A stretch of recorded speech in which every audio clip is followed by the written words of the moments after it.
I'm sure that most everyone here, of course, does care for God's creation. That's sort of a given coming here. Otherwise, we probably wouldn't be here on our precious weekend, or probably especially on our Saturday night.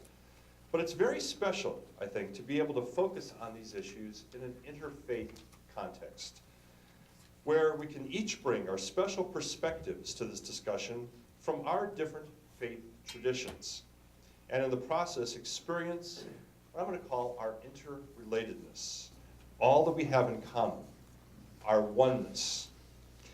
You know, the word cosmos in ancient Greek means a harmony of parts, a harmony of parts. And in the ancient world, everything in the universe was seen moving in relationship to one another. So in the 21st century, here we are, we're appreciating this ancient understanding in new ways, in almost every dimension of life, whether it's political, there's a growing awareness of our interrelatedness. And this new and kind of ancient understanding is radically challenging us, I think, to see ourselves as connected with everyone and everything that exists. Being aware of life's essential oneness, it doesn't mean that we should downplay in any way the unique treasures of our various faith and wisdom traditions. If anything, we need to dig a little more deeply into our faith traditions in order to share the wisdom represented in these traditions and share it with one another.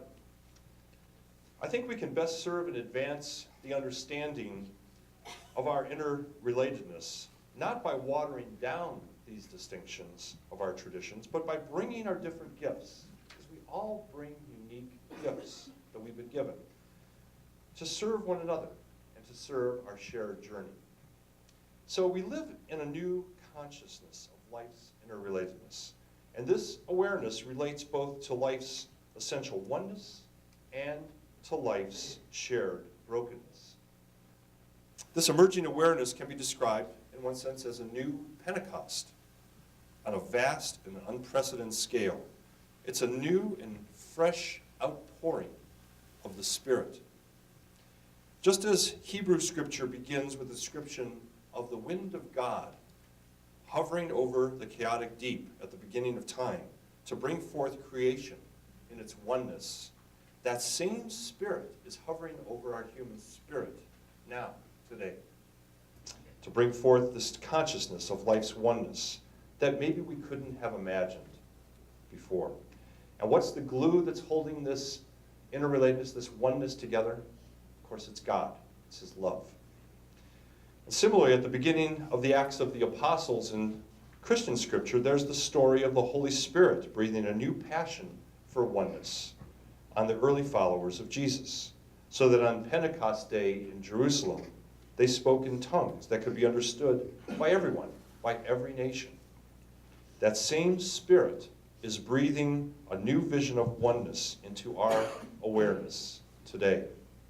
And it transcends the narrow boundaries that our nations and, our religions have tried to place around us. And I think that's probably why we're here tonight together. We want to find that way to break through that and find ways to work more closely together.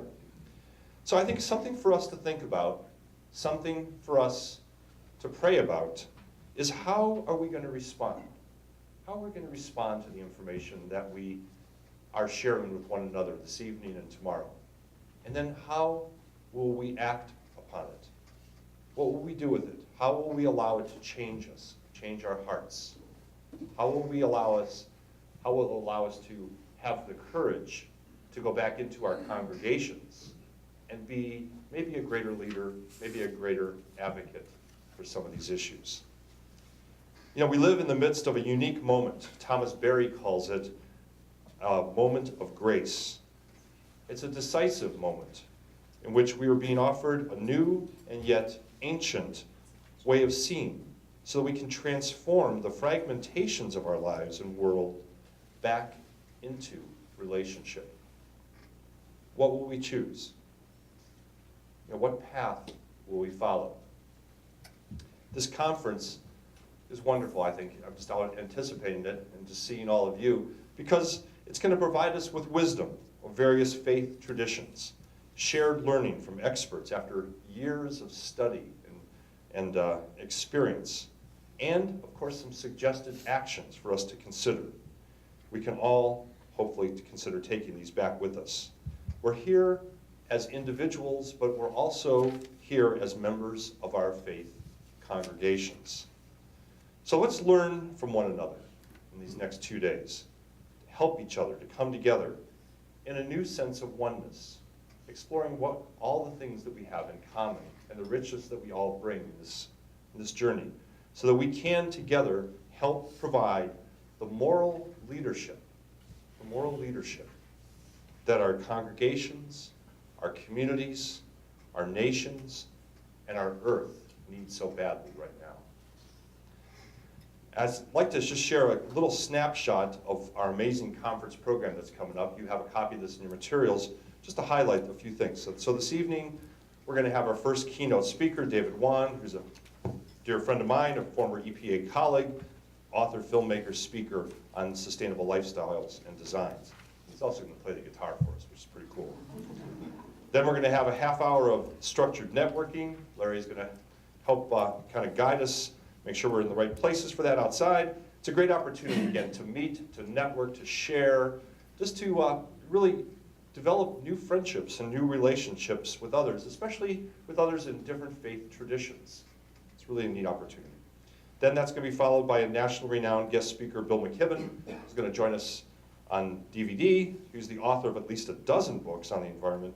And he wrote The End of Nature back in 1989, which is considered the first book on climate change for general consumption. And then we'll have another structured networking session before we adjourn for the evening at 9. And again, during breaks and whatever, please do visit our exhibitors. There's a lot of good information there.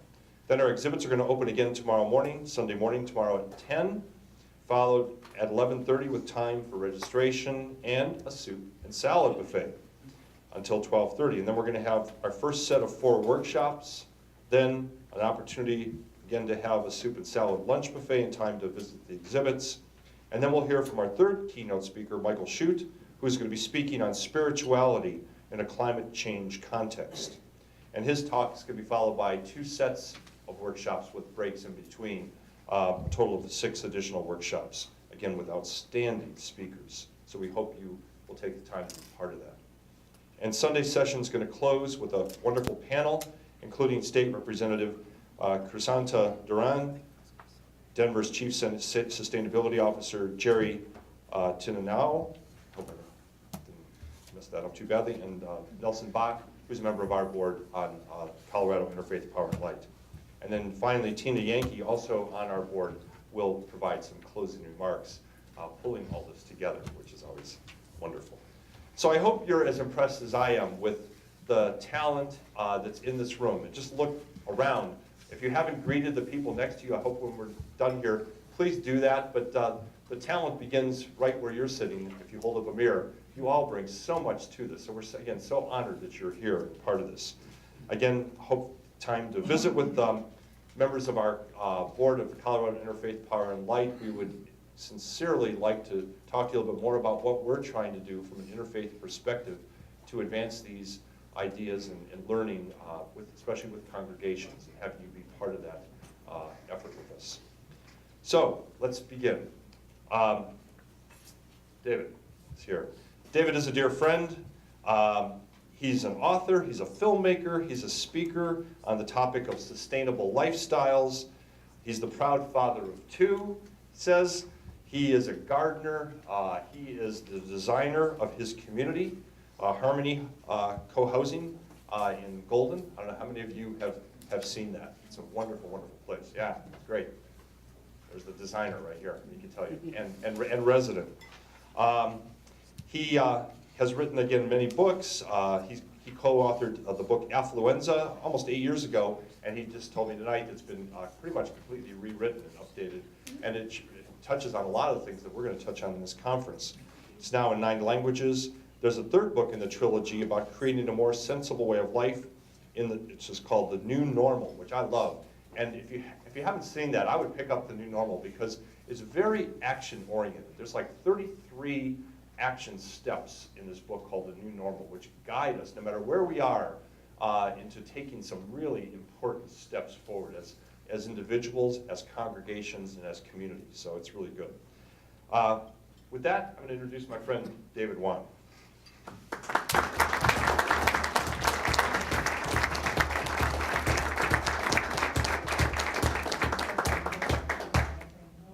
I'm going to talk about 5 strategic points for putting the brakes on climate change.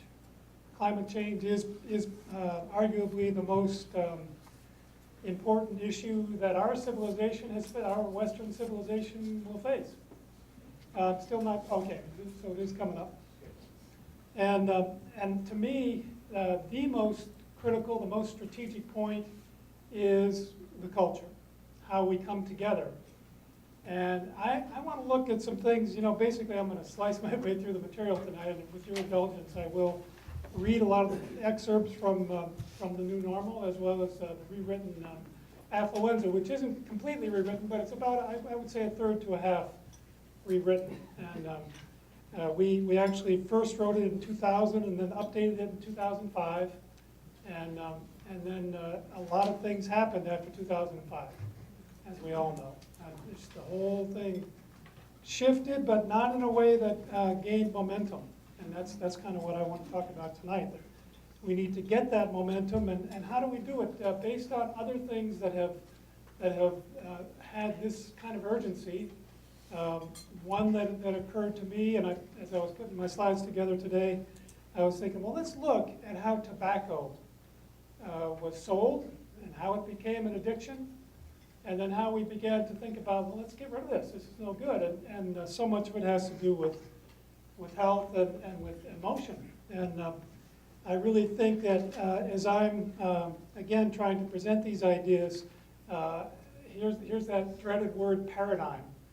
I think we are talking about a paradigm shift.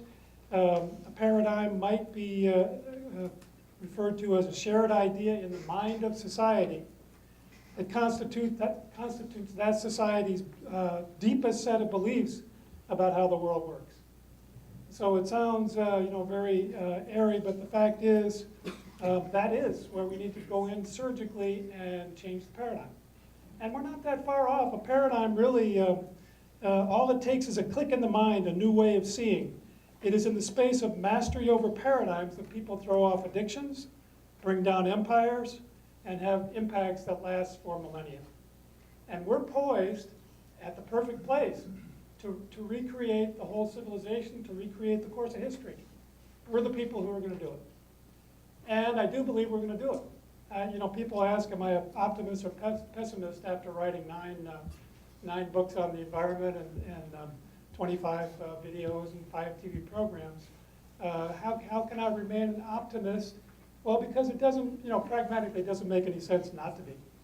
And so I'm maybe by the strength of willpower as much as anything else, I'm an optimist, because I do think we're going to, unless we say we're going to do it, we certainly can't.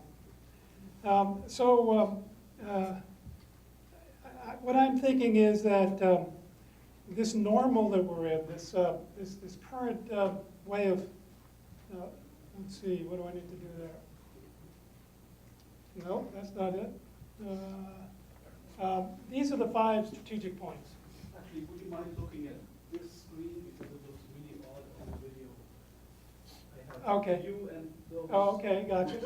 But I probably won't be looking at the screen much at all. I would Okay. suggest to raise this a little bit. All right.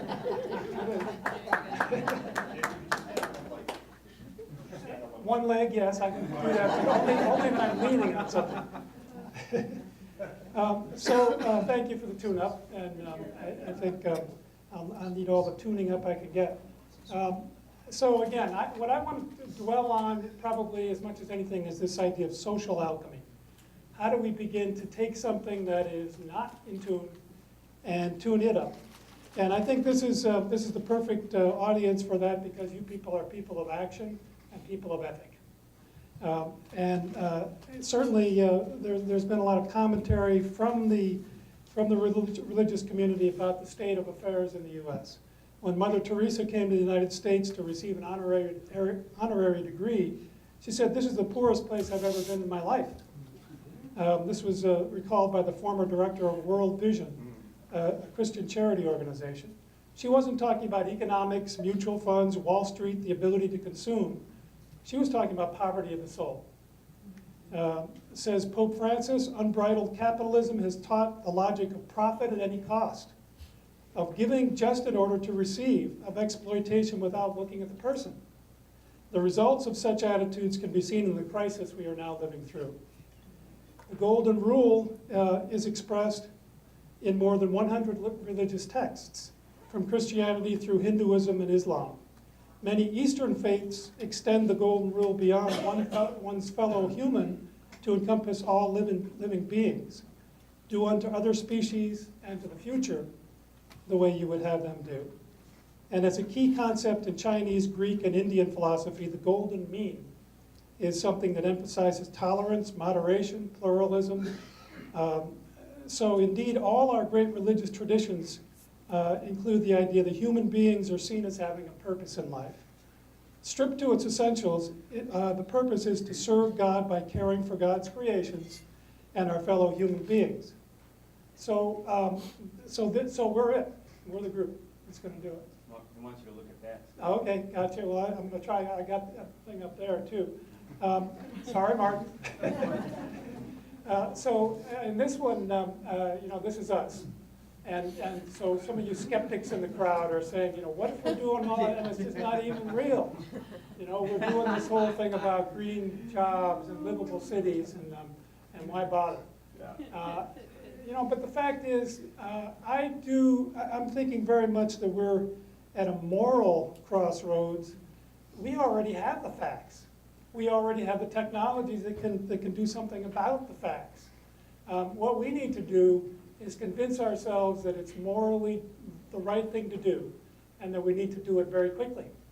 Not only for our own sense of convenience that we're so enamored with, but for the sake of our kids. Climate change, global warming, is no more complicated scientifically than this poor dog stuck in the car. The light comes in, the ultraviolet light comes in, but because the car's windows are closed, the infrared can't get back out. So I mean, it's no more complicated than that, really, with the CO2, with the nitrous oxide, with the methane that become this blanket around the planet. It's going to heat up, and we've seen it. We've seen that this is happening here. This buildup of CO2 has been happening since 1800, and there's no real disputing whether or not it could and is happening.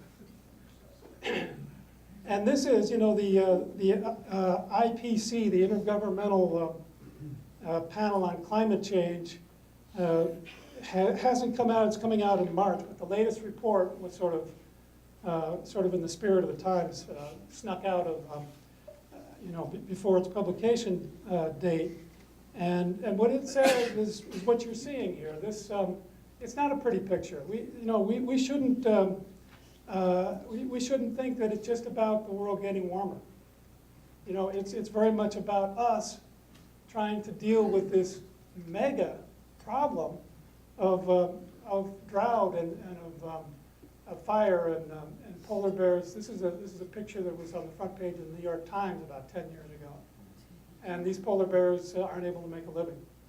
And why should we care about that? Because they're the canary in the Arctic. They're the ones who were telling us that. I think I missed one back here.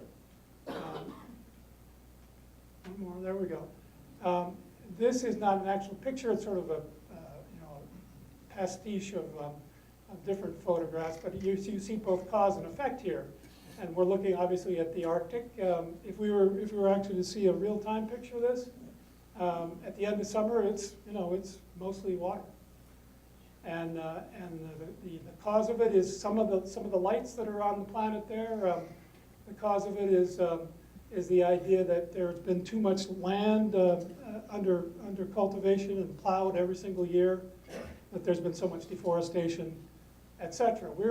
We can see why it's happening, and I'm going to share with you some ideas on how we keep it from happening much further. As you know, we have to stay below, we have to get it back down to 350 parts per million, and we're already at 400. So we have to back down, and we have to understand that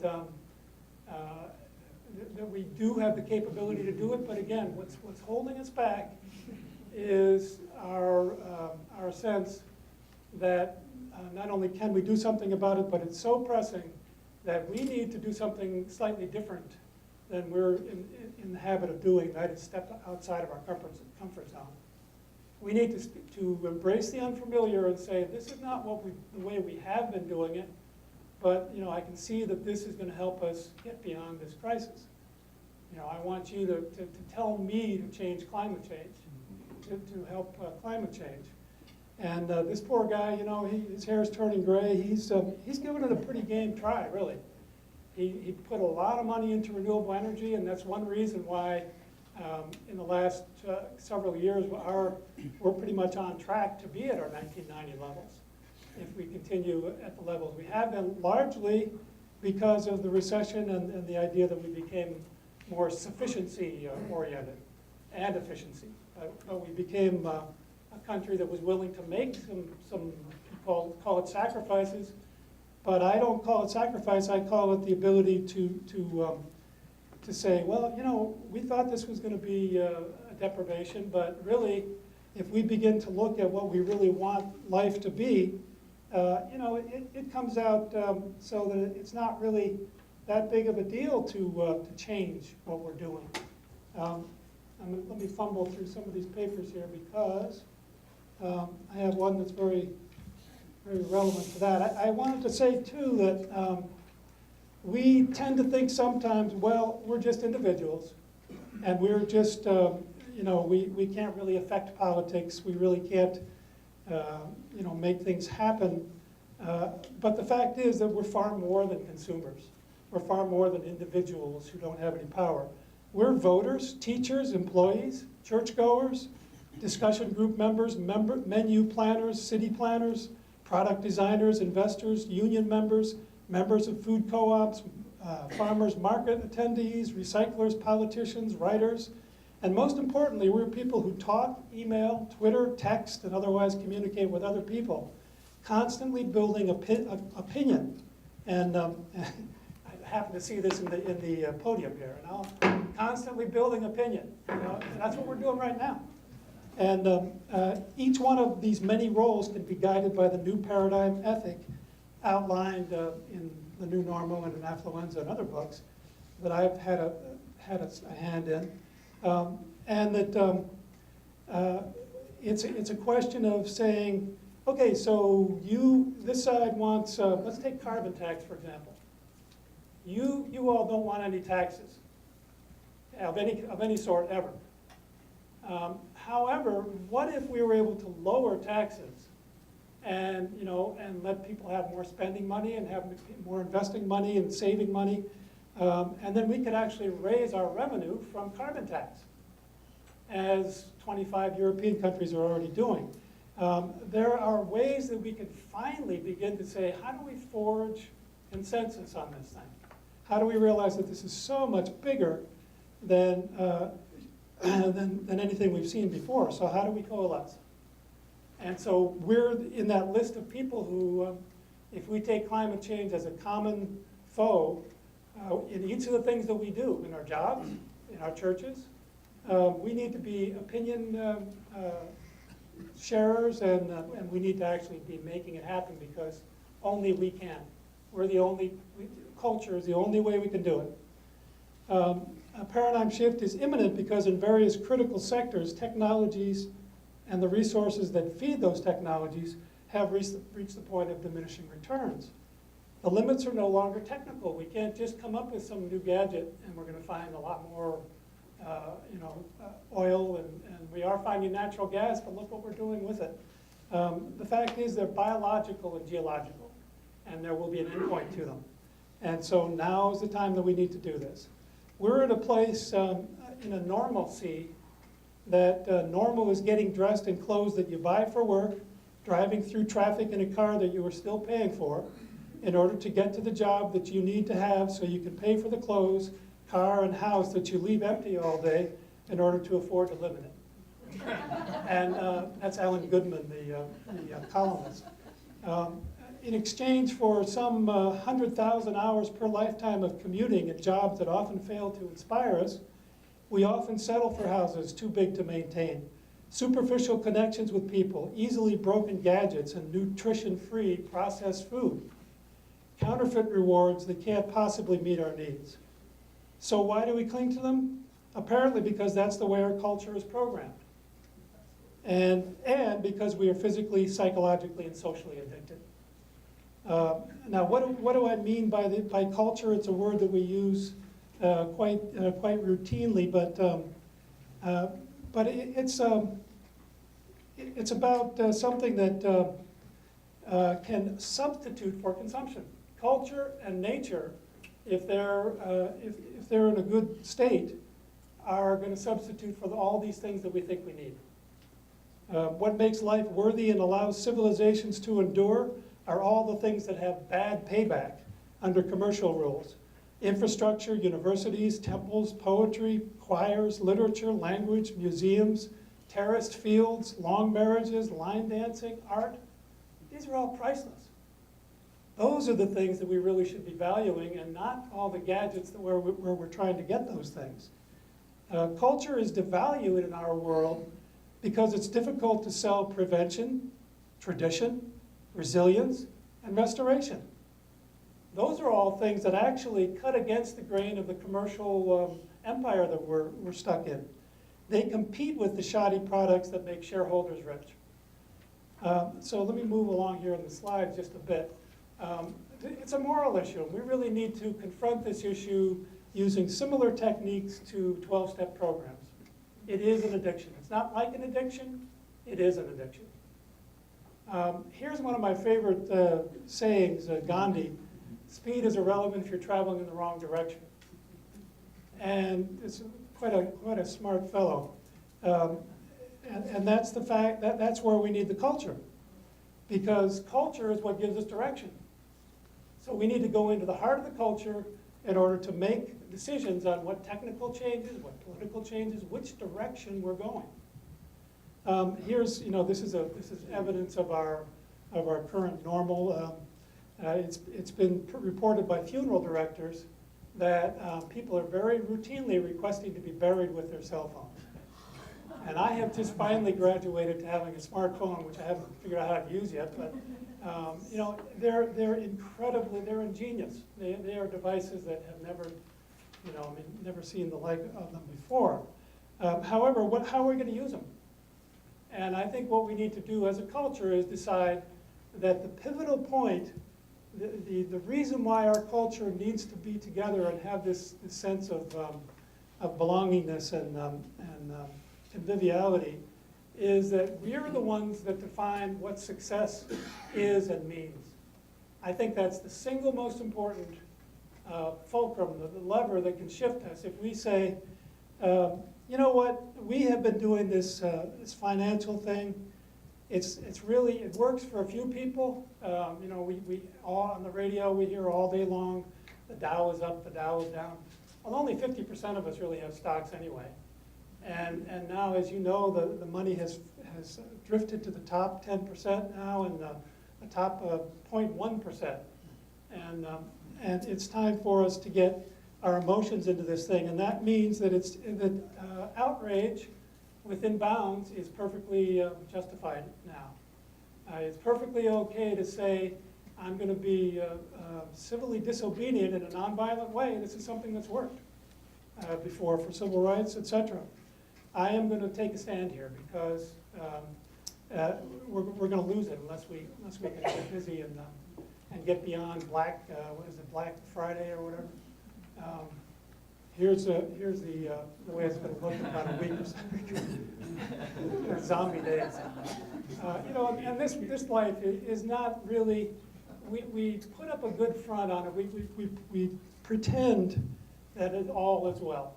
That's what we're doing. We're pretending that everything's fine, and we'll go along with this because we don't think we have any choice. Well, I guess, I can say the one thing that I'm proud of is that I decided I'm not going to go along with it. I'm not going to go along with it. As Jerry knows, I was with EPA for 10 years. I felt like I could do really more lively, more creative work outside of any job, but particularly outside of a bureaucracy.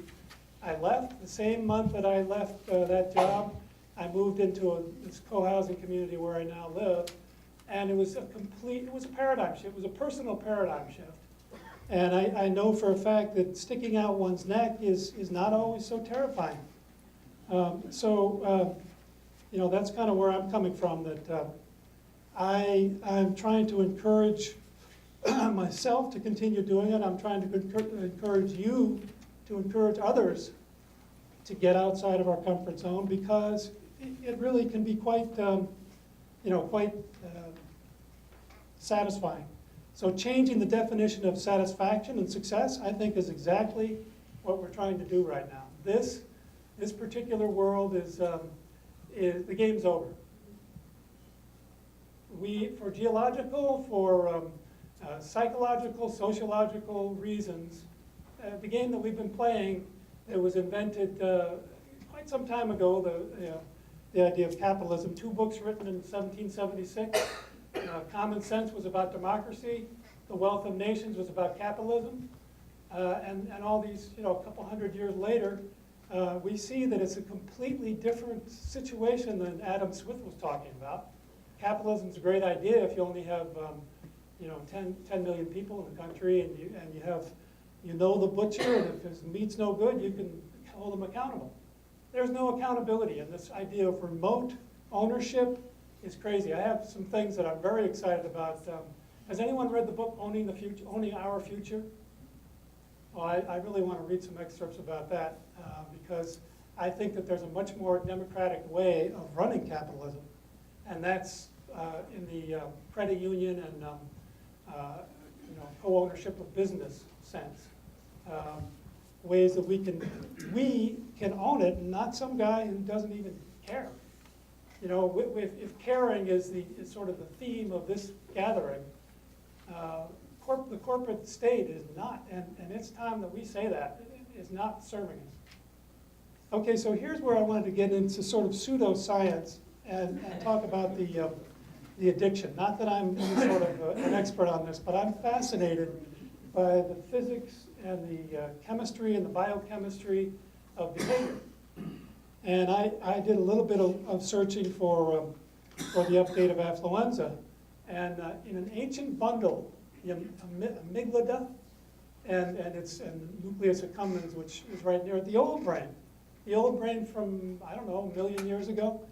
In the ancient bundle, the human brain, AKA the reward center, this center is continuously dispensing chemical substances like dopamine when our actions register hits of pleasure.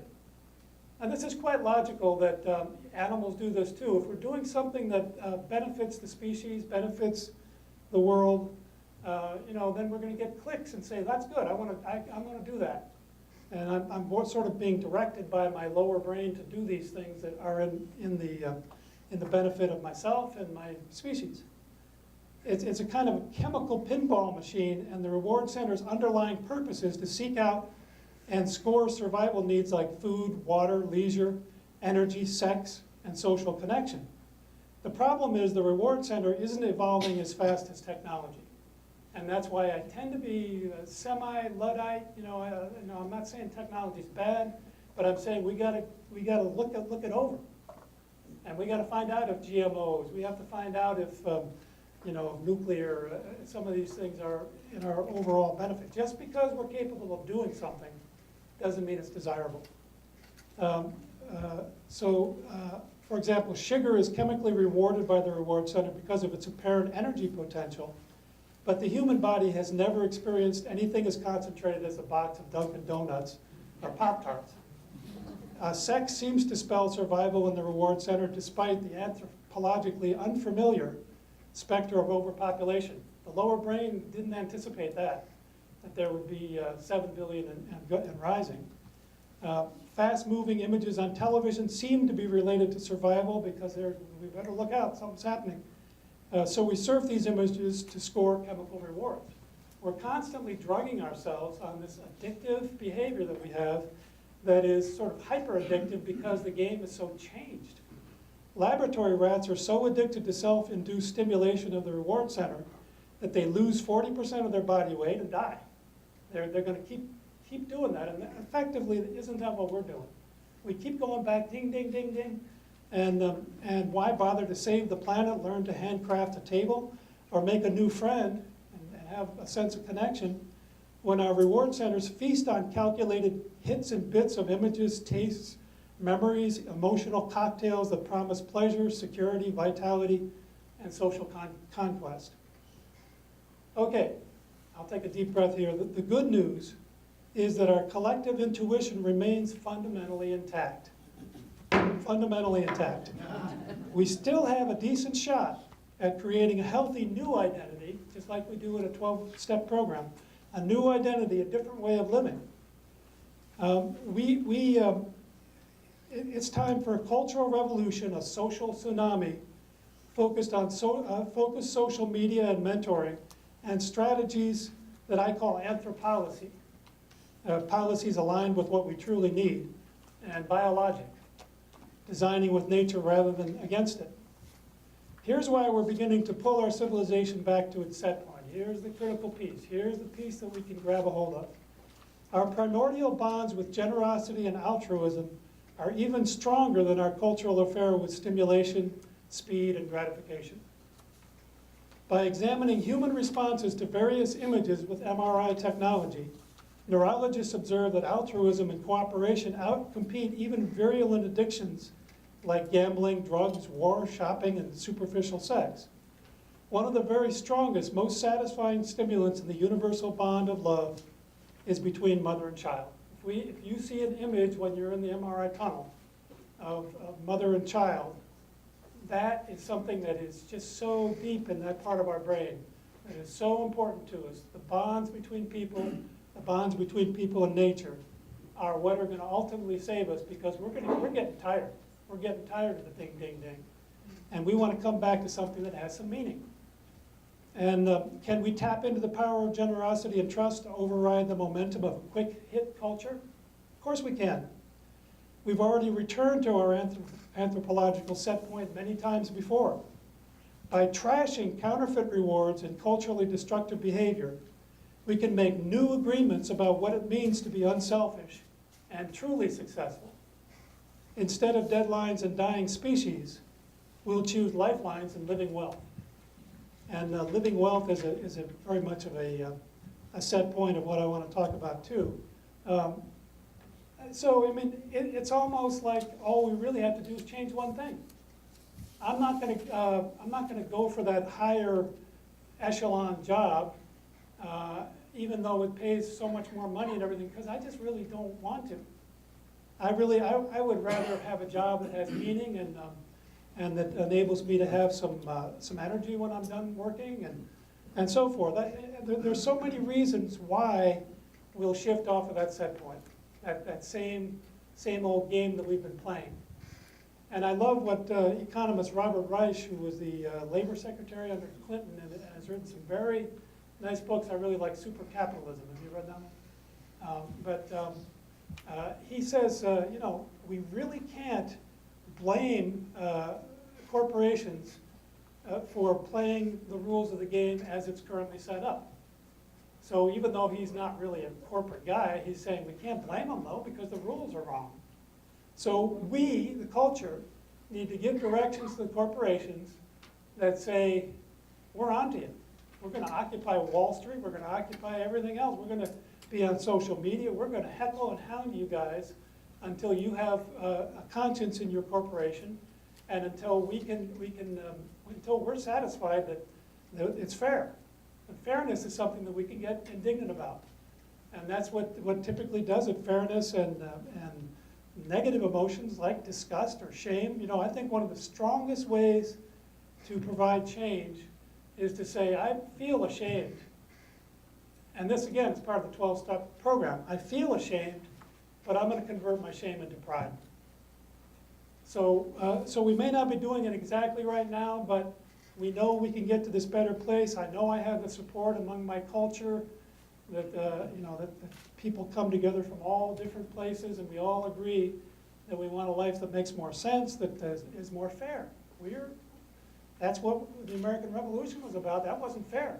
We were being taxed. Now let's look here, and this is, and I guess I just have another half an hour. I'll probably spend most of the time here, but I will also give you the other four interventions. But I'm fascinated by this, and if you all have any ideas as I'm, you know, mulling this over, because I just put all these slides in today, and I'm thinking, let's think. So what does this tobacco industry? What does it tell us? What can we learn from something that we actually did? We haven't beaten it back. It used to be 1 out of 2 people, half of the people in the country smoked. Now we're down to 20%. That's pretty good. In 1929, there was an Easter parade that it was a setup. The women who had just gotten the vote in 1920 still had an emotional thing about fairness. They still had a sense of being disempowered. And so when the nephew of Sigmund Freud, a guy named Edward Bernays, who was a what do you call him? He was one of the first say again? He kind of invented public relations as we now know it. And he did it by delving into human emotions like what I'm talking about. That he got in there and he said, well, I happen to know this woman here who pictured on the front page of the New York Times. She was the niece of Harriet Beecher Stowe, an author who had some standing, and this woman too was a society person. It's very much in line with the idea that you need to go out and get the connectors and get the influential people. I'm trying to remember the name of the guy who wrote the book about it. He wrote Blink and other books that talk about Malcolm Gladwell. So that's what Bernays did. He went out and he said, I'm going to get this woman, I forget her name, to march down Fifth Avenue in the Easter Parade, 1929.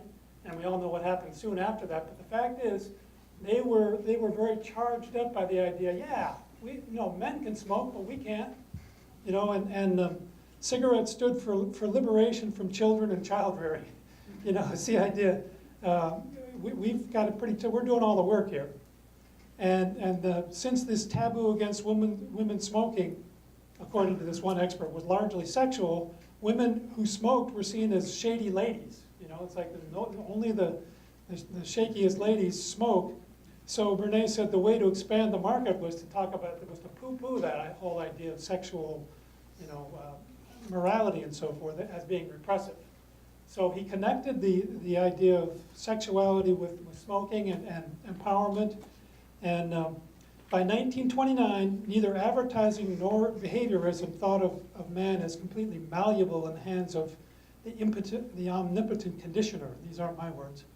But the fact is, man may have been a rational animal, but his choices were motivated more often than not by passion and not reason. And that's, bingo, that's what I'm talking about. Climate change is not something that we can beat with the facts. We have to understand, probably 70% of us, I don't know, maybe you know better than I do on the percentage. Could you remind me of your name? Mr. Hogue. Where's Mr. Hogue? Senator Hogue. I'm up here. So I'm guessing something like 70% now say that climate change is either a pretty significant problem, or that it's happening in one way or another. It may not be human caused, but what I'm trying to say is that we're pretty much in agreement that the climate is changing, but we need to get a little bit more hip to the idea that this public relations has been selling us on the idea that everything's okay. In the emerging field of public relations, no less a figure than Sigmund Freud's nephew underlined this assumption. The group mind, he wrote, does not think in the strict sense of the word. In place of thoughts, it has impulses, habits, emotions. Bernays urged advertisers to make customers such as any other commodity is produced by transforming the raw materials of emotions into habits of consumption. And I really do believe that that's what's happening here, that this poor fettered woman on the left there has all of a sudden liberated, and doctors are smoking Camels, so that's what we all should smoke. And then along comes something that says, wait a minute, we're not going along with this. And you'll hear from Bill McKibben tomorrow, and I really, really admire the fact that he now has said, I'm going to go get myself arrested. Do some of you know the name Tim DeChristopher? Okay, so you're familiar with the idea that he did some civil disobedience by bidding at an auction on land that was going to be drilled on and so forth, even though he didn't have the money. He spent 21 months in jail, was it? And when he came out, he said, we do have all the ingredients that we need to make this happen, except one thing, and that's where we don't have we're not brave enough to do it. And so he's saying, effectively he's saying, I stuck my neck out, now when are you guys going to do it? And so I really think that his indignation is something that is okay. I'm not for anger per se, but I'm for something that says, we're not just going to go along with the idea that everything's okay, because it really is not. So 50,000 was something, like many of you, I watched how many were going to show up in Washington. 50,000 is a pretty good number, and it gives us a start. Now, how do we begin to do what public relations does to us back? Here's Joe Chemo instead of Joe Camel. The ad busters up in Vancouver came up with this series. I miss my lung, Bob. Well, so the Marlboro Man has cancer, and we begin to see that this is not trivial. This is something that cigarettes are going to kill you. And I haven't looked at a pack of cigarettes in the last 30 years or something, but I have heard that the skull and the crossbones is on the package and so forth. And so what they did is they said, no, we're not kidding on this. And that's what we need to say about climate change. It's going to kill us. And so if we can muster half of the indignation that our forefathers had, and we're willing to die for it, then we might get somewhere. I'm not saying we all need to go out and burn ourselves alive or whatever, but what I am saying is that civil disobedience has worked pretty well, and we need it. And we need it now. And you're probably familiar with this guy, Iron Eyes Cody, who back in the 70s said, he wasn't using his anger so much as he was saying, I'm really sad over this. And it worked as a public relations deal, and I think that's the kind of thing that we need. Now, maybe some of you can pitch in with me here. What are some of the emotions that can help us rise up against climate change? What sort of emotions do you all have with it? Yeah. Caring about the future of my children. There you go. That's that bond. And even though it's it's the future, but these are your children or your grandchildren? Yeah, so that is probably one of the most potent tools that we have right there. I'm very much in agreement with that. Any other thoughts on what emotions, what's really going to shake us out of this complacency? Any other ideas? Yeah. May I say indignation? Indignation, and that's what I've been saying. Yeah. Mm-hmm. Fear. Yeah. One of my favorite phrases is from Dr. Seuss. It says, unless all of us care a whole awful lot, nothing is going to get better. It's not. I think that's a simple phrase to put on anything. Say, it's got to get better. Yeah. Was there another person up here? I said fear. Fear? Yeah. Yeah, beauty. Yeah, so these are things that we can all rally around, and I very much go along with the idea that we are a fearful society, and that fear is the negative motivation that keeps us docile, keeps us in place. If we can feel the fear and do it anyway, then we'll get beyond it. Yeah. Well, I think that we are so split in our society, Right. and the splitness itself is paralyzing. Mm-hmm. We don't want to tread on others, think that reaching out to people in a personal way, especially people who disagree with you, and trying to build a relationship with them Yep. is extremely powerful. I think a lot of the reason why we do what we do has to do with our group think. Mhm. We need to be part of a group. And so we can even take particular sides of a scientific issue and use that as groupthink rather than just being simple science. I absolutely agree. That's what we need to do. We need to seek out opportunities and praise each other for getting together and finding common ground. That's what politics is supposed to be. And I wanted to quickly, and then I'll move beyond this particular section and talk about more of the hardware. Status. The evolution of our brains and instincts hasn't kept pace with sweeping changes in our way of life over the last 500 generations. Author Jim Rubens, in a book called Status Anxiety, characterizes our current lifestyle.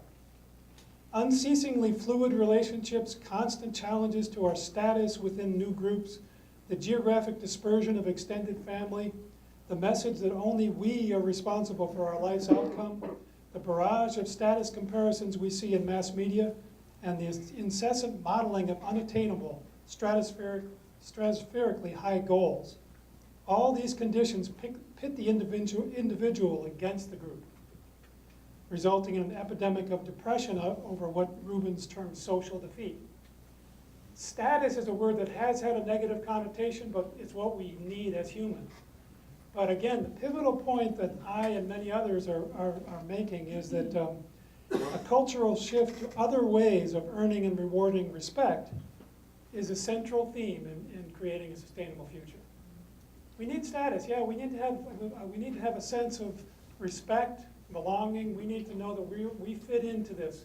And if we try and go against that and continue to be, as a consumer society, people who are nothing more than consumers and individualized, if we're pushed to the margins and say, you're on your ownership, you got to make it on your own, then we will not be able to rally an effective counterattack to this thing that we're generating ourselves. We really have to understand that what if there's no such thing as an individual? I've brought this up in discussion groups before myself, and some people said, well, what do you mean by that? Of course we're individuals.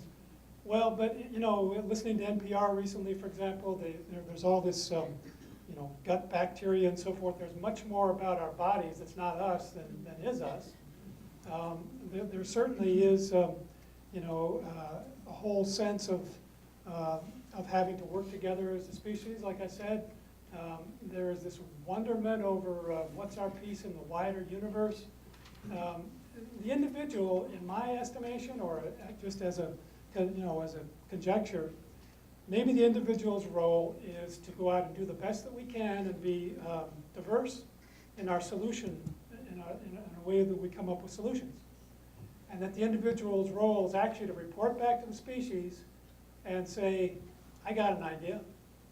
Let's try it this way.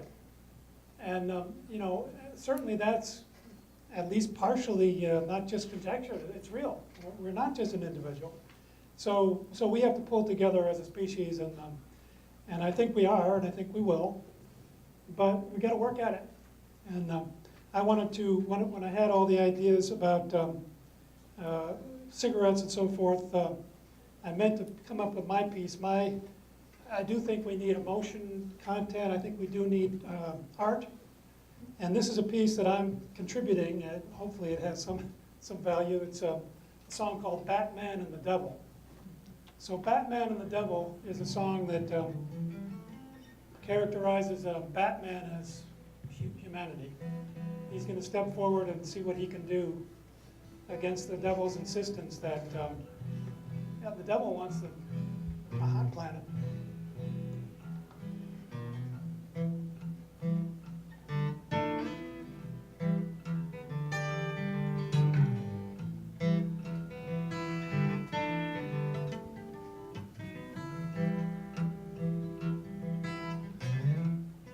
This is a song I call Batman and the Devil.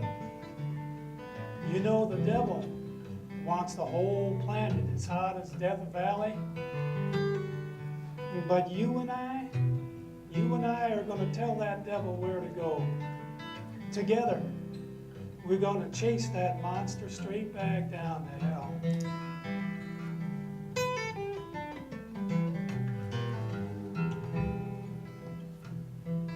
The crowd began to gather, about 7 billion strong. They come to watch a mismatch, like a dog against King Kong. It was Batman and the devil on Gotham Square that night. Though the devil's odds were off the charts, still Batman had come to fight. He deployed an awesome arsenal of lasers and small drones. You know Batman and all his gadgets. He even loved a hot grenade that rattled the devil's bones. But the devil laughed derisively, quadrupling in size. He said, "You'll know that you can never win when you look into my eyes."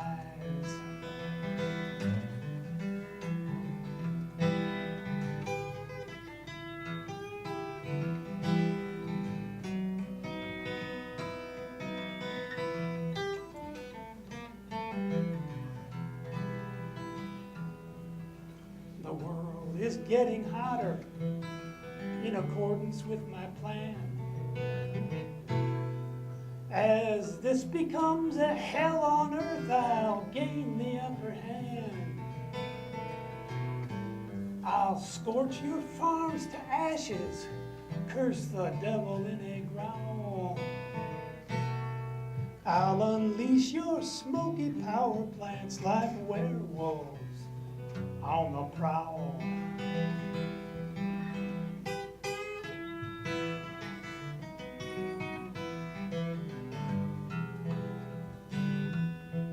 Batman's response was lightning fast, a fist in the devil's face. He summoned all his energy to save the human race. But the devil struck a mighty blow that knocked our hero down. And 7 billion had to watch him writhing on the ground. We will not let this happen, cried a tall man in the crowd.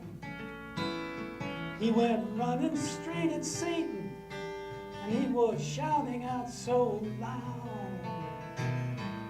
"To hell with all your business plans, we'll make you change your mind."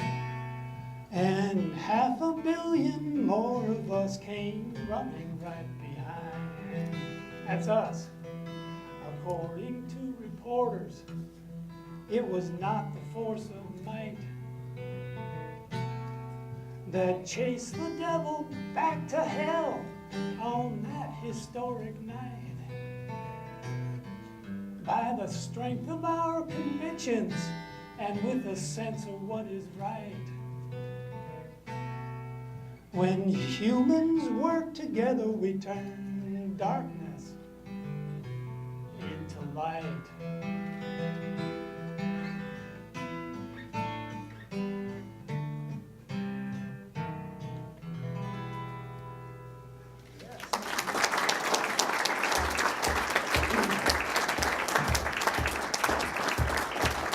Thank you very much. I've been working on that one, practicing. I'm an amateur musician of 40 years, and I was on a writing retreat working on the Affluenza rewrite, and I did that instead. And so I hope I'm conveying something there, and it's indignation, and I'm not ashamed of it. So the food system. Now, the food system is a way that we can grab a hold of climate change for many different reasons.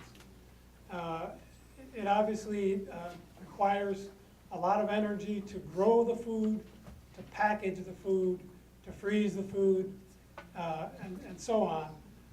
But it's also true that livestock, when added to the whole food growing and preparation processing system, is the largest single impact. It turns out that farming itself is as much an impact as all the world's cars, while with livestock added in, it's well over 25% of the climate change dilemma.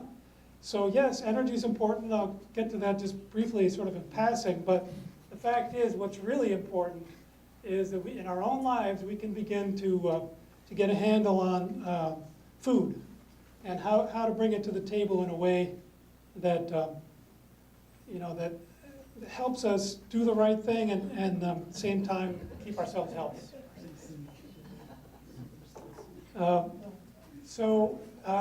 One thing that I sort of began to think about, I think before I heard it written about, is that if we think about what's happening to the carbon, it's up in the air. It's leaving the soil, for example, and going up into the air. We're plowing up the earth and letting all the methane get out, using fertilizers that are made largely out of nitrogen, and in powdered form they can volatilize into nitrogen oxide, something like 50 times as powerful as CO2 itself. 300. Say again? 300. 300 times as powerful. Yep, I knew it was some sizable amount, but I didn't think it was that much. So agriculture really is huge. Massive amounts of carbon can be sequestered in soil if a higher percentage of farmers are encouraged to farm organically. And there's another one of those words like, oh my God, organic. But organic is what we've done for all but the last 40 years of agriculture, and we've been doing agriculture for 10,000 years, and we've been doing it incorrectly because we keep doing agriculture in the way that systems that are disrupted try to grow and heal themselves. If you use annual seeds that you have to replant every year, and you've got to plow the ground every year to plant them, you're letting all the CO2 escape. So a long-term goal is to go to perennial type agriculture. And it really is, it does mimic more the hunter and gatherer way of growing. But it's not so disruptive. A system that's been bombed or that's been flooded or something is wiped away. The annual seeds they're sort of, in a way, they're kind of ignorant. They're going to throw their seeds out the best they can, and they don't even know where they live, where they're going. Perennial plants, on the other hand, have a home, and they're going to make that home better by being in place and interacting with the plants around them. So I see that I'm rapidly running out of time here, so let me hit the high points. That if there's a couple things that we could do, one would be the growing of things organically, because we can sequester things in the soil, because it holds moisture, because for various reasons it's more resilient. And this isn't just a conjecture.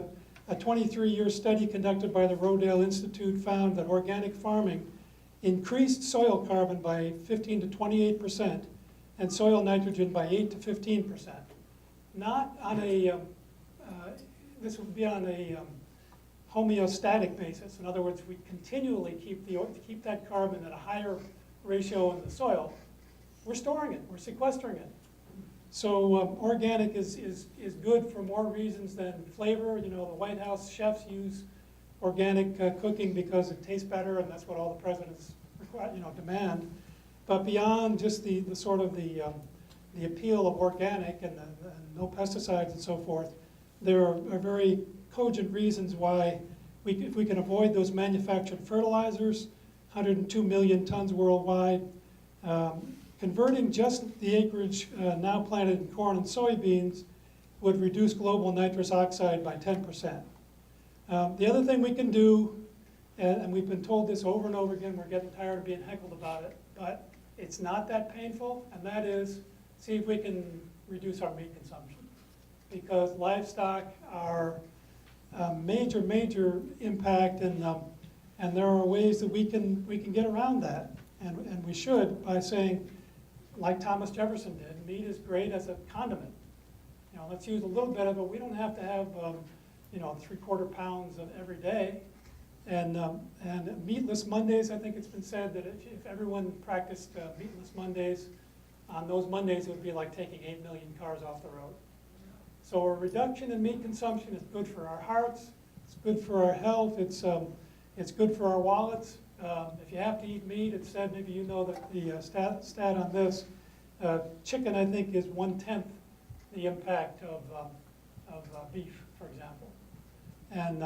And carrots are something like 1/100th, so why not chicken curry and carrot cake? You know, I mean, my point is it really doesn't have to be some huge deprivation. On the idea of getting carbon out of our systems, this is something that we're more familiar with. And by the way, I think this localization is key. If we can create regional food webs, then we can begin to get resilient in the places where we are. We can reduce our transportation, reduce the packaging. We can build our own soil so we can grow better in our own places. We can connect the farmer to the schools, etc. Compost is something, you know, if we can use these so-called wastes, we're much better off. Low food miles, all of what I'm just saying, higher multiplier on local economy. And let me, if I run out of time, I want to have shared this one exciting piece here with the ownership idea, and I hope I can find that piece of paper. Do I have the permission to run 2 or 3 minutes over? Yeah, and then we can maybe have time for questions. Okay. Thank you. All right, so this, if I think of things that I got excited about in this whole idea of environmental activism in the last half year, and in the rewriting, including the rewriting of Affluenza, it was this book that I stumbled on by Marjorie Kelly, who has written 1 or 2 other books. And this Owning the Future is not a particularly well-written book, but is a compendium of ways that we can work together to take possession of all our endeavors, of all our our jobs, the way we're making money, the way we're using money. In her brilliantly researched book, Owning the Future, Marjorie Kelly opens the door just a crack to a new kind of economy, a democratic one in which profits share the stage with other values such as the well-being of employees, the health of communities, the pride of producing high-quality products and services, and the regeneration of nature. After years as the co-founder and editor of Business Ethics magazine, she had an epiphany. You don't start with the corporation and then ask how to redesign it, because the corporation is already pretty much broken. You start with life, with human life and the life of the planet, and ask how do we generate the conditions for life's flourishing. And many companies are doing this. You could argue that Google, for example, is starting with a different question. Google is donating millions of dollars to renewable energy. It's because they want to. They're out there researching things that are way off in the future because they believe in it. And that is what really is going to, again, what's going to pivot us from this broken paradigm when we see that the real wealth that doesn't require that much money is actually more valuable than the 100,000 hours that we spend to go get the money and then try to get the needs. So Kelly says, for example, the member ownership of the U.S.'s 8,000 credit unions keeps money, and it's more than $10 billion each year, in the hands of 90 million Americans who paid lower interest rates on credit cards, car loans, and mortgages. Credit unions are owned by us, so they don't have shareholders constantly saying, we want more growth, more growth, more growth. Credit unions exist to give loans to people who are members, and they're very proud of the idea that when mega banks were receiving bailouts in the recession, the vast majority of credit unions didn't need help because they had steered clear of toxic mortgage securities that tempted the officers of other banks. In credit unions, profits are just one slice of a pie that also includes the financial health of its members, who won't go along with their money being gambled away in high-risk casinos. If we have a chance to say that's not where we're going to put our money, then that gives us power. Kelly's groundbreaking book explores the sustainable software of community land trusts, community development financial institutions, community-owned utilities, conservation easements, catch shares, which are biologically calibrated fishing rights, employee-owned businesses, more than 11,000 are employee-owned in the US, consumer-owned food co-ops. Often in a small town, the food co-op is the center of the community. Producer-owned farming and fishing cooperatives like Organic Valley, we're familiar with from their eggs and milk and so forth, and many other highly democratic forms of ownership. There's a common thread in these ventures. Instead of capital hiring labor, and often suppressing labor, labor in effect hires capital. You guys are not going to tell us what to do anymore. We're democratic now. We want the power. Setting precise rules to achieve specific outcomes such as employee stock options or protection of local ecosystems. And here's a nice little example. Many farmers in the US are now leasing wind rights to absentee developers who take home most of the profits. We'll put a wind generator on your property, and you'll make $2,000. We're not going to tell you what we'll make, but you're lucky we're putting up this wind generator. And in tiny Laverne, Minnesota, farmers asked, why shouldn't we pool our resources and own the wind developments ourselves? They quickly raised $4 million by selling shares for $5,000 apiece, enough to construct 4 huge turbines. The architecture of MinWind's contract requires all shareholders to be Minnesota residents, and 85% must be from rural communities. With this kind of agreement in place, the wealth stays local, by design, in the hands of people who care about their land and communities. There's that word, care. You can't run a real, authentic, healthy economy without caring. And similarly, the community forests of Mexico and many other countries provide income and stewardship of the environment at the same time. 60 to 80% of Mexican forests are managed by local stakeholders. For example, in Ixtlan, Mexico, the forests provide income for 300 employees who harvest timber, make furniture, and sustainably manage the forest. Marjorie Kelly emphasizes, when ownership rights are in the hands of those whose self-interest depends on the health of the forest, the fish, and the land, they have a natural tendency towards stewardship. Self-interest and the interests of the whole become one and the same. So I'll end there. To me, that wraps up the idea that if we can't figure out a way to get involved, let's start being advocates for some of these ideas. That we can figure out a way to support politicians who are very much proponents of carbon taxes. We can begin to say, why shouldn't this business that's going out of business be owned by its employees, as has happened many times. Now, the employees are saying, rather than be unemployed, let's buy this business. We can support the types of things that will enable us to care, and only by showing this sense of connectedness and a sense of place and a sense of responsibility are we're going to make a response against climate change effective. So I'm sorry I plathered so much that we didn't cover all the material, but those are the 5 strategic points as I see them. Those are the intervention points, and we can further examine those in my book, The New Normal, or in the rewrite of Affluenza. And I'm wondering, are there any questions?